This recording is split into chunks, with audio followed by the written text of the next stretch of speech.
అందుకే ఆమె వారికి అందరికీ కూడా కులదేవత అయింది. కులదేవత అన్న మాటకు అర్థం ఏమిటంటే పరంపరాగతంగా సింహాసనంలో ఆమెయే ఉండాలి, ఆమెనే అర్చించాలి, ఆమె దేవాలయాన్ని విస్మరించకూడదు. ఇష్టదేవత వేరొకరు ఉండొచ్చు. మీరు రామాయణం చదువుకుని రాముడు మీకు ఇష్టదేవత కావచ్చు, లేకపోతే వేరొకరు ఇష్టదేవత కావచ్చు. సింహాసనంలోంచి కులదేవతని తీసేసే అధికారం మాత్రం లేదు.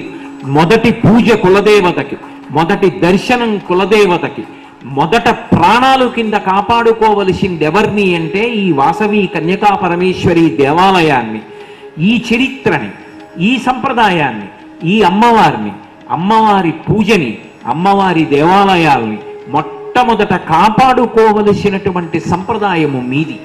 ఇది నాకు ఏ పక్షపాతం లేకుండా నేను ప్రతిపాదన చేస్తున్నటువంటి ఒక సంప్రదాయ సంబంధమైన విధానాన్ని మాత్రమే చెప్తున్నాను తప్ప నేను మిమ్మల్ని నిరుత్సాహపరచట్లేదు. భద్రాచలం వెళ్ళొద్దు, తిరుపతి వెళ్ళొద్దని నేను చెప్పట్లేదని మీరు గుర్తుపెట్టుకోవాలి. ఇష్టదైవంగా మీరు ఎవరినైనా భావించండి. కులదైవంగా మొట్టమొదటి పువ్వు మాత్రం వాసవి కన్యకా పరమేశ్వరికి వెళ్ళాలి.